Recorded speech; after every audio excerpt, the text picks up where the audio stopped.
Hello and welcome, Paul. You're already laughing. I've not even cracked a joke yet. So, welcome to another Friday Careers in Sport with Colin. And I do this one like we've added merchandise now. So, Brilliant. today I'm really excited actually this one because I think this is a proper, I know, a real good story for us and our students. Mr. Paul Harkness, or do I call you Mr. Pulse? What would you rather be called, Paul? Paul Uh, or just, Mr. Pulse? just call me Paul. Just call me Paul. That's fine. I quite like Mr. Pulse. I quite like that. But I call you Paul. That's fine. So, Paul, for those of you who don't know, and obviously I've alluded to it in that you are Mr. Pulse, the Pulse Thomas Coat, or now coming into the new Pulse. All the Pulse centres are yours. So, and your companies. So, tell us about really what was behind you starting up with the Pulse brand or the Pulse company, the Pulse Academies. Well, to be honest with you, the idea actually came from one of our co-owners, which is Paul Seaman. It was his idea back 10 years ago to say, look, I think there's an opportunity to do something whereby we can, coach footballers alongside education. And initially our thought was to offer it to kids from around the world. And that's how we initially started with SCL, was running an international program. And really, I think, to be honest with you, there was a need for opportunities for young players. There was maybe a number of players feeling that they weren't getting those, steps on the ladder that they were looking for. And I think for some thinking, well, if it's not going to work out for me in England, what can I do overseas? And so the concept of Pulse came about through Paul saying, look, we can coach players, let's get them educated, let's get them out off into the real world around university, football, America, overseas playing. And sort of that's where it went probably, about 10 years ago now. Wow. So, Paul, you said there that the real world, and that's something I think that sometimes, especially when you're in education or a student in education, that thought about the real world is something you go, wow, this is something I'm going to go into. So everybody knows you as Paul Harkness, but Pulse director. So actually, it was Paul Harkness, the sportsman, that's led you to this journey. So, Paul, can you tell us a little bit about your experiences in the real world and Paul Harkness, the footballer, and then coming to Paul Harkness, the person you are now? Yeah, I think, to be honest with you, you start off as a youngster, you play football, you don't think about it too much other than you'd love to, dream of being a professional footballer. And you follow that path of playing and the excitement of playing and training and being around, friends and things like that. And I think as you get older, it's the realization of what's available to me. And I think I was no different to maybe most people in thinking that, I want to be a pro. But I think as I sort of grew up and got to my sort of late teens, I was thinking, well, this isn't probably going to work out for me. What is the next step for me? What other opportunities are there out there for me? And so I think after that realization of, well, I'm not going to be a professional, it was, could I try and play at the highest level of semi-professional football? And so that's really what I sort of pursued at that sort of late teens onwards, where I could still have a career and play football, Yeah. and also look to pursue other opportunities as well. So yeah, I think that's just how I don't think my journey was really any different to anyone else in terms of Well, what they wanted to do, no. but the So, end so, goal was different.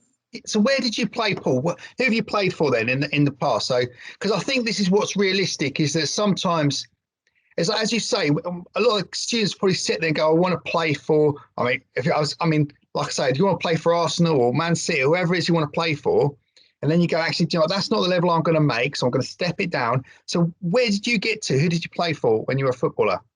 So I started off obviously just playing for my local team, and then I was playing at school and things, and then I got the chance to go to Brighton and Hove Albion as a young player. As a effectively what is now an academy player. Back then it was called Centre of Excellence, and so I was there, but I never got offered a scholar at the club. I was deemed at the time, as crazy as it sounded, I was deemed too small. That was the reason they didn't sign me.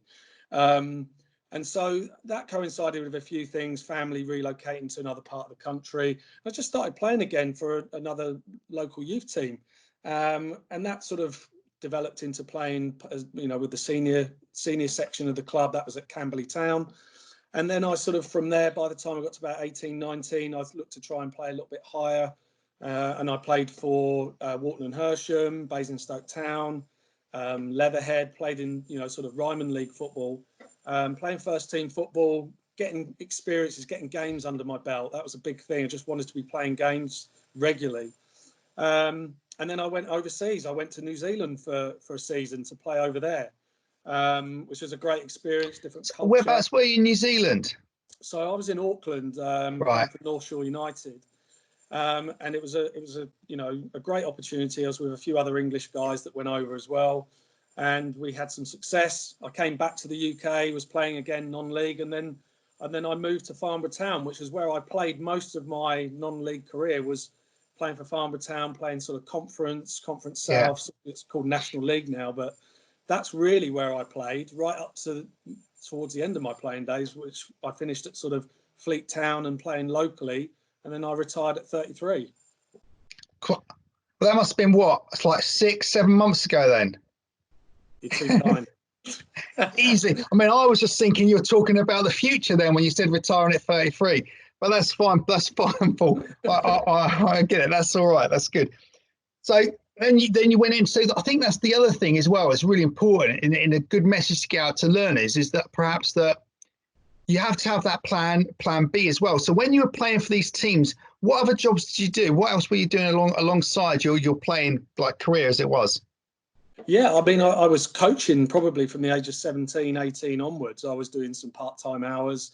I did lots of jobs, to sort of supplement my education and my football, because I wanted to make sure that my Tuesday and Thursday nights and my Saturdays were free.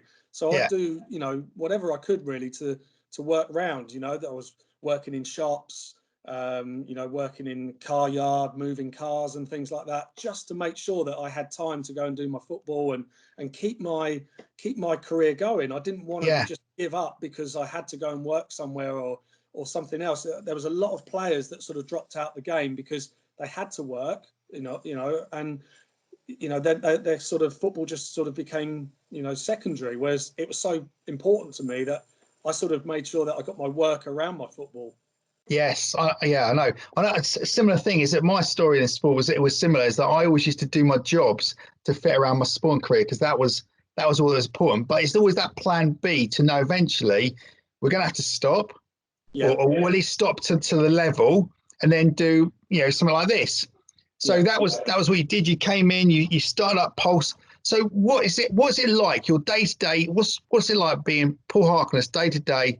Running Pulse Academies? What's the stand? I mean, I know because if people say to me, Cole, what's it like being a teacher and what's a standard day working for SCL? And I go, I could be doing anything in a standard day. And I know that's what you're going to say, but for these boys and girls watching us, what's a standard day like for yourself? Well, it starts pretty early in terms of obviously I've got I'm a father of 3, so I've got the kids to get arranged and organised and at school and things like that. And then I start my day with, usually it's with phone calls, checking in with people, preparing for the day, planning obviously a session in terms of what we're going to deliver, knowing exactly what we've got, who's training or who's injured. So preparation for the session.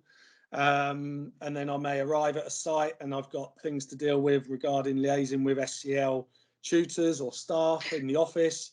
Then there may be, I'm liaising with boys that, are running late because they've missed a bus or something like that. Pickles, we call them. We call them the pickles, don't we? Yeah, they're pickles. We get every day. There's something that might crop up. And that's just, you just have to just roll with it. It's nothing really set in stone. Is that you deal with what's thrown at you every day, and you find a solution to what you're doing. 100%. Do you know what is I think that's why people who have taking part in sport to a level are good in this role, because it gives you that ability to roll with it. Something comes your way, and like I go, I don't have problems, I just have challenges. Do you know what I mean? And in those challenges, I go, right, that challenge has come my way today. Like you said, maybe somebody's come, a student is late, or you've turned up at your ground and you can't use it, whatever the challenge is, and then you just work your way around to actually get over the challenge and move your way forward. And that's, I think, it's basically how you were in sport, isn't it? That's how it is in sport. Yeah, it is. If you think about it, if you're a player on the pitch, you've got to problem solve there and then. And I think that's the mindset that you just carry on doing, even as a coach and to say as a director of the business, you're constantly being challenged. And again, we've got a great group of guys that work with us, in terms of problem solving. There's nothing that we can't achieve and we won't achieve. And that then comes back to the whole teamwork side of things. What you do as a player, you're now doing as a team, working for that common goal. And that's the truth, isn't it? So you obviously, you're a player. And now I know that in my sport, if there was somebody I always looked up to and the person I wanted to be. So in your sport, was it ever, hero is a big word, but was it ever that player you go, that's the most complete player I've ever seen play, and the person you wanted to be most like? Because were you a striker? Were you forward? Yeah. Yes. Yeah. So as a forward, who was the one that for you that go, that's what I want to be? Well, to be honest with you, it wasn't really a forward. I mean, I played as a winger as well as a striker. Yeah. And I think sort of growing up watching football in the 80s and 90s, yeah, there was two that really stuck out for me. One was Gaza, because yes, pure ability and how he just went past people, yeah, just looked effortless. But Chris Waddle was just one of my favourites. yeah, I just love Chris Waddle as a winger, taking players on. yeah, He sort of had a swagger about him. yeah. He had a terrible haircut, which some of us have had as well over the years. But those players, I think, just because they were very individual. And you look at obviously Messi and Ronaldo nowadays, but for me, those players back in the 80s and 90s, they were the players playing in the English First Division that were, they were the sort of superstars of that. 100%. See, for me, when we go back 80s, 90s, is my one is always, and I think probably should have been the best player ever of all time, Paul Merson. Yeah. Because I used to love watching him play. I love that, like you say, just that ability on a ball to run with the ball and just do stuff with it. Yeah. And the guy was, I mean, for me, it was absolutely, I used to love watching. I'm an Arsenal supporter. There you go. So for me, watching him play was something else. You alluded to him as well. You said the Messi, Ronaldo, and this is always something I asked you. I don't know if you've seen it in my other interviews. For you, which is the one? Is it the Messi or are you Ronaldo? Which one's for you? Messi, 100% Messi for me. Like, so Lewis and Steve, they can watch this, but they can't talk. Thank you very much, Paul. You've got it right. That's the right answer. Congratulations, Tick VG. See, it was funny. I had this conversation with Steve last week, and I asked him, and he was talking about Ronaldo and obviously how hard he works and everything else. So then I always pose the question when people say that, I say, well, that's cool, but who would you rather have in your team? And most people then go Messi. And I go, well, hang on. Why is Ronaldo the best and you want Messi? And there's a reason. I just think Messi's just the complete player, isn't he? I mean, pure ability. A big admiration for Ronaldo is the way he looks after himself and he leads his life. And I'm sure he's going to be playing for many years to come because of the way he looks after himself. But yeah, just I think for pure excitement, Messi for me is just best in the world. 100%, absolutely 100%. Thank you for that. Well done. You're one of my favourite people now that's come on here so far. So that's great. Oh, that's good. So one of the things, I mean, I love working for SEL. I do. It's I love it. I'm here and I'm here for a long time, hopefully. But one of the things I love is our values that we pass out to our students. So for yourself, the values of Pulse and the values you guys try to put out onto your students, what sort of values are you trying to put out to your students then on your courses? I think, to be honest with you, we're very big on environment in terms of what we create and how we are with people and how we speak to people, how we conduct ourselves. There's sometimes things that are not always taught in schools. And I think sometimes when a student comes to us at 16 and they're sort of fresh out of school, there's so much still to learn in terms of, again, we go back to this real world. What does the real world look like? Well, I know we're not doing it at the moment, but prior to obviously what's happened sort of, 6 weeks ago, things like shaking hands with people and making eye contact, Oh, and just, being able to have a conversation with people. I think they're the skills that really we sort of home in on in the time that a student spends with us, because they're things that are going to be used when they eventually go out to the real world and the workplace. So we do really try to sort of work on the personality side of things, where people can feel at ease and know that the people around them are actually there to help them. And we're not here to tell people you can't do this, you can't do that. We're actually here to go, well, how can we make this happen for you if this is what you want to achieve? 100%. I think I've used this analogy a lot of times before, and I've spoken about it on here, is that for me as a tutor, one of the things I've always said to my students is that I'm their full stop. So like, if you imagine like education is one paragraph, so you're with your mum and dad, then you went to school, and that's another paragraph, and you do that paragraph, and somewhere in that education there's a full stop. And that was me as their tutor, and Yeah, yourself, you as your academy. So yeah, what we try and do is that when that full stop happens, they're ready to move on to that next paragraph and be people that I like. Do you know what? I'm proud. Because I always still say to them, as they're one of my boys or they're one of my girls, somebody's left from my class. I've still got that attachment to them as a yeah. I'm interested in what they're doing and making sure they've got the right decision. So that's perfect. What key focus? So obviously, at the moment, one of the things SCL is really strong on is looking at kind of like the well-being of our learners and their mental health and so forth. Because, like, as you said, these are unique times. In my 32 years, this thank you. We just look after. Yeah, we had a really hard paper round, Paul. So in my 32 years, I've never seen this before. So this is completely unique. So we're looking into our students' mental health and their well-being. What sort of things are you putting out there to look after your guys? I know you've got quite good engagement with the learners. So is there stuff you're putting on at the moment to help them out?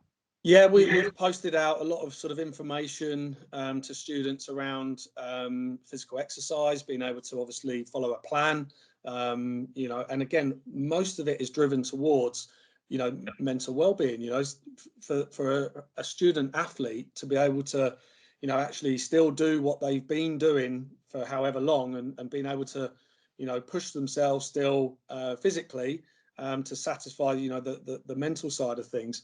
I think that's huge, and so we've tried to do that in a very sort of unique way. We've offered programs for sort of a couple of weeks, and then we'll tweak it and maybe do something different.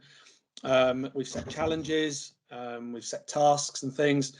We've used social media as an engagement to ask students to to sort of provide us with information and videos around what they're doing.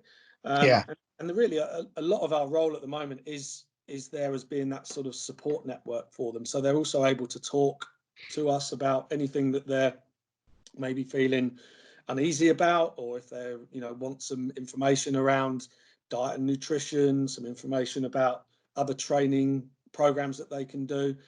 And I think, like I said, it's just really to be there as a support network for them during this time, yeah, because it isn't going to go on forever. That's the one thing that we are saying to them, is that at some point this is going to change. You are going to be able to get out and do something with friends, with teammates at some point.